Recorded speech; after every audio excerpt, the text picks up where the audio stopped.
ಮುಂದೆ ಈ ಹರಿವಂಶದಲ್ಲಿ ಬರುವಂತಹ ಚಿಂತನೆ, ಅದಕ್ಕೆ ಪೂರಕವಾಗಿ ಗೀತೆಯಲ್ಲಿ ಅದರ ಬಂದಂತಹ ಉಲ್ಲೇಖಗಳನ್ನು ನೋಡ್ತಾ ಹೋಗೋಣ. ಜನಮೇಜಯ ವೈಶಂಪಾಯನರಲ್ಲಿ ಕೇಳಿದ ಮಹಾಭಾರತ ಮಾಖ್ಯಾನಂ ಬಹ್ವರ್ಥಂ ಶ್ರುತಿ ವಿಸ್ತರಂ ಕಥಿತಂ ಭವತಾ ಪೂರ್ವಂ ವಿಸ್ತರೇಣ ಮಯಾಶ್ರುತಂ. ನೀವು ಈ ಮಹಾಭಾರತ ಅನ್ನುವಂತಹದ್ದನ್ನು ನನಗೆ ವಿಸ್ತಾರವಾಗಿ ತಿಳಿಸಿಕೊಟ್ಟಿದ್ರಿ. ಅಲ್ಲಿ ಮಧ್ಯ ಮಧ್ಯದಲ್ಲಿ ಅನೇಕ ರಾಜರ್ಷಿಗಳು, ಅನೇಕ ರಾಜರುಗಳು ಅವರ ವಂಶಪಾರಂಪರ್ಯವನ್ನು ಸಮಾಸೇನ ನಮಗೆ ವಿಸ್ತಾರವಾಗಿ ಅದನ್ನು ತಿಳಿಸಿಕೊಡಬೇಕು ಅಂತ ಕೇಳಿದಾಗ ಮತ್ತೆ ವೈಶಂಪಾಯನರು ಆ ವಂಶಪಾರಂಪರ್ಯವನ್ನೆಲ್ಲ ನಿರೂಪಿಸ್ತಾ ಹೋಗ್ತಾರೆ.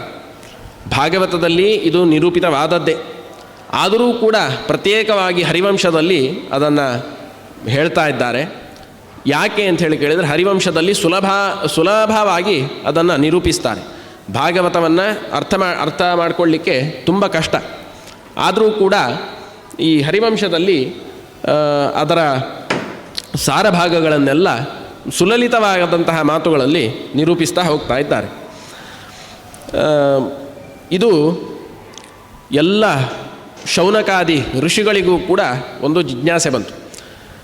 ಜನಮೇಜಯ ವೈಶಂಪಾಯನರಲ್ಲಿ ಕೇಳಿದ, ಇದನ್ನು ನೀವು ನಮಗೆ ಉಪದೇಶ ಮಾಡಬೇಕು ಅಂತ ಸೂತ ಪುರಾಣಿಕರಲ್ಲಿ ಎಲ್ಲ ಶೌನಕರು ಸೂತ ಪುರಾಣಿಕರಲ್ಲಿ ಕೇಳ್ತಾ ಇದ್ದಾರೆ. ಹೀಗೆ ನಮ್ಮಲ್ಲಿಯೂ ಕೂಡ ಜಿಜ್ಞಾಸೆ ಬೇಕಂತ.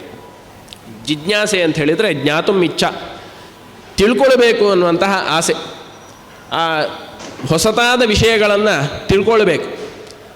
ಇದನ್ನೇ ಗೀತೆಯಲ್ಲಿ ಕೃಷ್ಣ ಉಪದೇಶ ಮಾಡ್ತಾನೆ.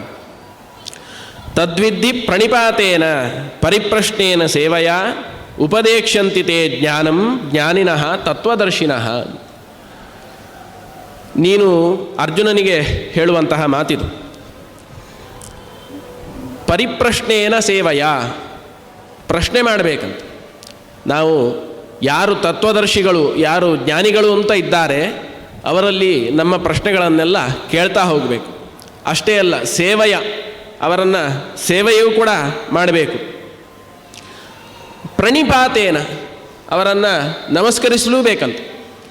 ಇಷ್ಟೆಲ್ಲ ಮಾಡಿದಾಗ ಆ ಜ್ಞಾನಿಗಳು ನಮ್ಮ ಪ್ರಶ್ನೆಗಳಿಗೆ ಉತ್ತರಗಳನ್ನು ಕೊಡ್ತಾರೆ.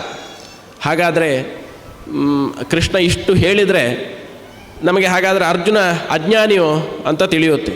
ಅಲ್ಲ, ಅರ್ಜುನ ಅಜ್ಞಾನಿ ಅಲ್ಲ, ಅರ್ಜುನ ಜ್ಞಾನಿಯೇ. ಆದರೂ ಕೂಡ ಅವನಿಗೊಂದು ಈ ಮಹಾಭಾರತ ಯುದ್ಧ ಸ್ಥಳಕ್ಕೆ ಬಂದ ಕೂಡಲೇ ಅವನಿಗೊಂದು ಮೋಹ ಶುರುವಾಯಿತು. ಎಲ್ಲ ನನ್ನ ಗುರುಗಳಿದ್ದಾರೆ, ನನ್ನ ಸಂಬಂಧಿಗಳೇ ಇದ್ದಾರೆ, ಇಂಥವರೊಟ್ಟಿಗೆ ನಾನು ಯುದ್ಧ ಮಾಡೋದು ಹೇಗೆ ಅಂತ ಆ ಒಂದು ಸಂಬಂಧಿಗಳೇ ಇರುವಂತಹದ್ದು, ಅದೊಂದು ಮೋಹ ಶುರುವಾಯಿತು ಅವನಿಗೆ. ಮೋಹ ಶುರುವಾದಾಗ ಕೃಷ್ಣ ಉಪದೇಶ ಮಾಡಲಿಕ್ಕೆ ಸೀದಾ ಉಪದೇಶ ಮಾಡಲಿಲ್ಲ. ನೀ ಕ್ಲೈಬ್ಯಂ ಆಸ್ಮಗಮಃ ಪಾರ್ಥ ಅಂತ ಹೇಳಿದ. ನೀನು ನಪುಂಸಕನಾಗಿ ಯಾಕೆ ಆಡ್ತಾ ಇದ್ದೀನಿ? ಅರ್ಜುನ ಅನೇಕ ಮಾತುಗಳಲ್ಲಿ ಕೃಷ್ಣನನ್ನು ಮನವೊಲಿಸಲಿಕ್ಕೆ ಪ್ರಯತ್ನಿಸ್ತಾನೆ, ಯುದ್ಧ ಬೇಡ ಅಂತ.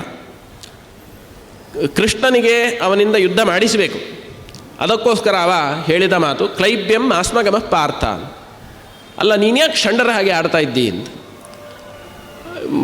ಅಂತಹ ಗಾಂಡೀವದಾರಿಗೆ ಎಲ್ಲಿಯೂ ಹೆದರದೇ ಇದ್ದಂಥವನಿಗೆ ನೀನು ಹೋಗಿ ಷಂಡನ ಹಾಗೆ ಮಾಡ್ತಾ ಇದ್ದಿ ಅಂತ ಹೇಳಿದರೆ ಯಾರಿಗಾದರೂ ಸಿಟ್ಟು ಬಂದೀತು. ಅರ್ಜುನ, ಅಲ್ಲ ಸ್ವಾಮಿ, ನಾನು ಹೇಳಿದ್ದು ನೀನು ನನ್ನನ್ನು ತಪ್ಪಾಗಿ ಅರ್ಥ ಮಾಡ್ಕೊಂಡಿದ್ದಿ. ನಾನು ಷಂಡರ ಹಾಗೆ ಆಡ್ತಾ ಇಲ್ಲ. ನನಗೆ ಇಷ್ಟೆಲ್ಲ ಆಚಾರ್ಯರಿದ್ದಾರೆ, ಗುರುಗಳಿದ್ದಾರೆ, ಇವರನ್ನೆಲ್ಲ ನಾನು ಹೇಗೆ ಸಾಯಿಸಬೇಕು, ಇವರನ್ನೇ ಯುದ್ಧದಲ್ಲಿ ನಾನು ಹೇಗೆ ಸಾಯಿಸಲಿ ಅಂತ ಆ ಪ್ರಶ್ನೆ ನನ್ನಲ್ಲಿ ಕಾಡ್ತಾ ಇದೆ ಅಂತ. ಆಗ ಅರ್ಜುನ ಸರಿಯಾಗಿ ಅವನಿಗೆ ಉಪದೇಶಕ್ಕೆ ಸರಿಯಾಗಿ ಯೋಗ್ಯನಾದ ಕೂಡಲೇ ಕೃಷ್ಣ ಅವನಿಗೆ ಉಪದೇಶ ಮಾಡಲಿಕ್ಕೆ ಪ್ರಾರಂಭ ಮಾಡ್ತಾನೆ. ಹಾಗೆ ತದ್ವಿದ್ಧಿ ಪ್ರಣಿಪಾತೇನ, ನಮಸ್ಕಾರ ಮಾಡುವ ಮುಖಾಂತರವಾಗಿ ಜ್ಞಾನಿಗಳಿಂದ ನಮ್ಮ ಪ್ರಶ್ನೆಗಳನ್ನೆಲ್ಲ ಕೇಳಿ ಅವರಿಂದ ಆ ತತ್ವದ ಜ್ಞಾನವನ್ನು ಪಡ್ಕೊಳ್ಬೇಕು. ಅಷ್ಟೇ ಅಲ್ಲ, ಯಜ್ಞಾತ್ವ, ಆ ಜ್ಞಾನ ಬಂದ ಮೇಲೆ ಏನಾಗುತ್ತೆ ಅಂತ ಹೇಳಿದರೆ, ಯಜ್ಞಾತ್ವ ನ ಪುನರ್ಮೋಹಂ, ಇನ್ನು ಆ ಮೋಹ ಏನು ಮೋಹ ಇದೆ ನಮ್ಮಲ್ಲಿ, ಆ ಮೋಹ ಅನ್ನುವಂಥದ್ದು ಅಳಿಸಿ ಹೋಗುತ್ತೆ. ಏನ ಭೂತಾನಿ ಅಶೇಷೇಣ ದ್ರಕ್ಷಸಿ ಆತ್ಮನಿ ಅಥೋಮಯಿ, ಈ ಮೋಹ ಅನ್ನುವಂಥದ್ದು ಹೋಯಿತು ಅಂಥೇಳಿ ಆದರೆ ಇದಕ್ಕೆಲ್ಲ ಕಾರಣಕರ್ತನಾದಂತಹ ಯಾರು? ನಾನು ಭಗವಂತ ಶ್ರೀಕೃಷ್ಣ. ನನ್ನನ್ನು ನೀನು ಎಲ್ಲದರಲ್ಲಿಯೂ ಕೂಡ ನನ್ನನ್ನೇ ಕಾಣ್ತೀ ಅಂತ. ಹಾಗೆ ಈ ಶೌನಕಾದಿಗಳೆಲ್ಲ ಅವರ ಪ್ರಶ್ನೆಗಳನ್ನು ಕೇಳಿದಾಗ ಸೂತ ಪುರಾಣಿಕರು ವೈಶಂಪಾಯನರು ಜನಮೇಜಯ ರಾಜನಿಗೆ ಉಪದೇಶ ಮಾಡಿದಂತಹ ಮಾತುಗಳನ್ನೆಲ್ಲ ಹೇಳ್ತಾ ಇದ್ದಾರೆ. ಹಾಗಾದರೆ ಸೃಷ್ಟಿಯನ್ನು ಹೇಗೆ ಸೃಷ್ಟಿ ಆಯಿತು ಅದರ ಬಗ್ಗೆ ಉಪದೇಶ ಮಾಡಬೇಕು ಅಂತ ಕೇಳಿದಾಗ ಭಗವಂತ ನಾರಾಯಣ ಬ್ರಹ್ಮದೇವನನ್ನು ಸೃಷ್ಟಿ ಮಾಡಿ ಆದಮೇಲೆ ಬ್ರಹ್ಮದೇವನಿಗೆ ಆಜ್ಞೆ ಮಾಡಿದ, ನೀನಿನ್ನು ಎಲ್ಲ ಸೃಷ್ಟಿಗಳನ್ನು ಮಾಡು ಅಂತ. ಭಗವಂತನ ಆಜ್ಞಾನುಸಾರವಾಗಿ ಬ್ರಹ್ಮದೇವರು ಸೃಷ್ಟಿ ಮಾಡಲಿಕ್ಕೆ ಪ್ರಾರಂಭ ಮಾಡಿದರು. ಅನೇಕ ಸೃಷ್ಟಿಗಳನ್ನು ಮಾಡ್ತಾ ಹೋಗ್ತಾರೆ. ಕಡೆಗೆ ಕೆಲವು ಅದರಲ್ಲಿ ಬ್ರಹ್ಮದೇವರ ಸೃಷ್ಟಿ ಅನ್ನುವಂಥದ್ದು ಅದು ಅಯೋನಿಜ ಸೃಷ್ಟಿ. ಎಲ್ಲ ಋಷಿಗಳನ್ನು ಸೃಷ್ಟಿ ಮಾಡಿದರು. ಮರೀಚಿ, ಅತ್ರಿ, ಅಂಗಿರಸ, ಪುಲಸ್ತ್ಯ, ಪುಲಹ, ಕ್ರತು, ವಸಿಷ್ಠ ಅನ್ನುವಂತಹ ಋಷಿಗಳನ್ನು ಮಾನಸಪುತ್ರರು ಅಂತ ಅವರನ್ನು ಕರೆಯುವಂತಹದ್ದು. ಮನಸ್ಸಿನಿಂದಲೇ ಬ್ರಹ್ಮದೇವರು ಸೃಷ್ಟಿ ಮಾಡಿದ್ದು. ಎಲ್ಲ ಬ್ರಹ್ಮದೇವರ ಎಲ್ಲ ಸೃಷ್ಟಿಯೂ ಕೂಡ ಅದು ಅಯೋನಿಜ ಸೃಷ್ಟಿ. ಅದಾದ ಮೇಲೆ ಇಷ್ಟರಿಂದ ಸೃಷ್ಟಿಗೆ ತೃಪ್ತಿ ಆಗಲಿಲ್ಲ. ಕಡೆಗೆ ಬ್ರಹ್ಮದೇವರು ತಮ್ಮ ಶರೀರದ ಬಲಭಾಗದಿಂದ ಸ್ವಯಂಭುವ ಮನುವನ್ನು, ಎಡಭಾಗದಿಂದ ಶತರೂಪೆಯನ್ನು ಸೃಷ್ಟಿ ಮಾಡ್ತಾರೆ.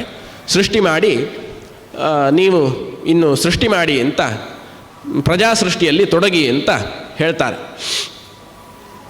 ಅದಾದ ಕೂಡಲೇ ಸ್ವಯಂಭುವನು, ಶತರೂಪೆ ಅವರಿಬ್ಬರೂ ಕೂಡ ಅವರ ಈ ಸ್ವಯಂಭುವಿನ ಮನುವಿನ ನಂತರದಲ್ಲಿ ಏನು ಸೃಷ್ಟಿಯಾಗುತ್ತಾ ಇದೆ ಅದೆಲ್ಲವೂ ಕೂಡ ಯೋನಿಜ ಸೃಷ್ಟಿ. ಹಾಗೆ ಇದನ್ನು ಕೂಡ ಭಗವಂತ ಭಗವದ್ಗೀತೆಯಲ್ಲಿ ಹೇಳಿಯೇ ಬಿಟ್ಟಿದ್ದಾನೆ. ಪ್ರತಿಯೊಂದು ಸೃಷ್ಟಿಯೂ ಕೂಡ ಎಲ್ಲವೂ ಕೂಡ ಭಗವಂತನದ್ದೇ. ಭೂಮಿರಾಪೋ ನಲೋ ಅನಿಲೋ ವಾಯು ಖಮ್ಮನೋ ಬುದ್ಧಿರೇವಚ ಅಹಂಕಾರಂ ಇದೀಯಂ ಮೇ ಭಿನ್ನ ಪ್ರಕೃತಿರಷ್ಟಧ. ಏನು ಈ ಪ್ರಕೃತಿಯ ಸೃಷ್ಟಿಯಾಗಿದೆ, ಈ ಸೃಷ್ಟಿಯೆಲ್ಲವೂ ಕೂಡ ನನ್ನದ್ದೇ, ಭಗವಂತನದ್ದೇ. ನಾವು ಬ್ರಹ್ಮದೇವರು ಸೃಷ್ಟಿ ಮಾಡಿದರು ಅಂತ ತಿಳ್ಕೊಳ್ತೇವೆ, ಆದರೆ ಅದಕ್ಕೆ ಉತ್ತರ ಗೀತೆಯಲ್ಲಿ ಕೃಷ್ಣ ಕೊಡ್ತಾನೆ. ಈ ಎಲ್ಲ ಸೃಷ್ಟಿಗಳು ಕೂಡ ನನ್ನದ್ದೇ ಸೃಷ್ಟಿ. ಮಹತ್ತತ್ವ, ಅಹಂಕಾರ ತತ್ವ, ಆ ಅಹಂಕಾರ ತತ್ವದಿಂದ ಉಳಿದೆಲ್ಲ ಪಂಚಭೂತಗಳು, ಇಂದ್ರಿಯಗಳು, ಅದನ್ನೆಲ್ಲ ಸೃಷ್ಟಿ ಮಾಡಿದ್ದು. ಹಾಗಾಗಿ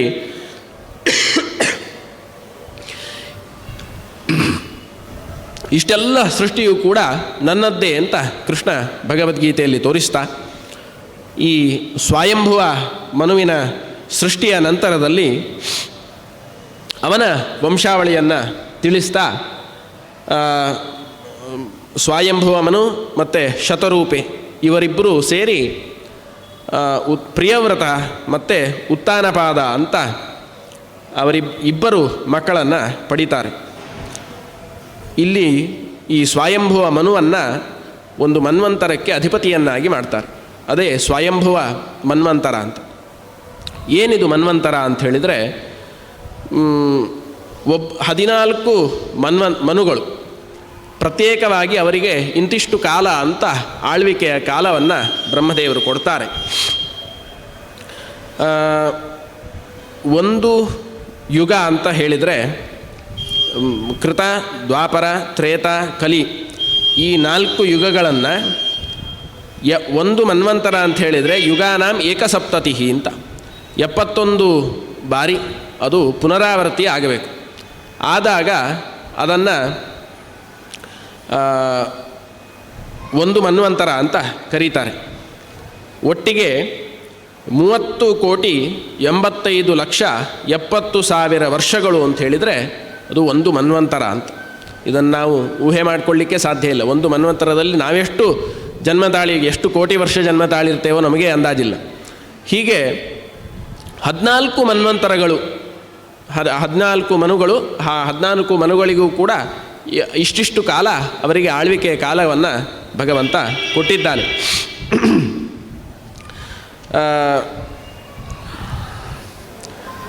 ಈ ಎಲ್ಲ ಸೃಷ್ಟಿಗೆ ಮತ್ತು ಈ ಲಯಕ್ಕೆ ಕಾರಣನಾದಂಥವನು ನಾನೇ ಅಂತ ಮತ್ತೆ ಕೃಷ್ಣ ನಮ್ಮನ್ನು ಎಚ್ಚರಿಸ್ತಾನೆ. ಏತದ್ ಯೋನೀನಿ ಭೂತಾನಿ ಉಪಧಾರಯ ಅಹಂ ಕೃಷ್ಣಸ್ಯ ಜಗತಃ ಪ್ರಭವ ಪ್ರಳಯಸ್ತತ. ಇಡೀ ಜಗತ್ತಿನ ಪ್ರಭವ ಅಂಥೇಳಿದರೆ ಸೃಷ್ಟಿ, ಪ್ರಳಯ ಅಂಥೇಳಿದರೆ ನಾಶ. ಈ ಎಲ್ಲದಕ್ಕೂ ಕೂಡ ಕಾರಣನಾದಂಥವನು ನಾನೇ.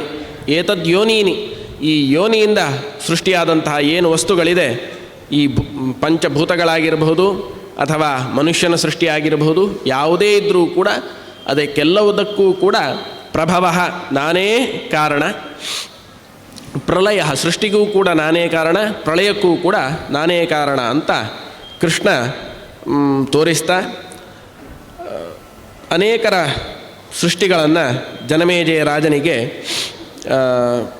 ವೈಶಂಪಾಯನರು ಉಪದೇಶ ಮಾಡ್ತಾರೆ.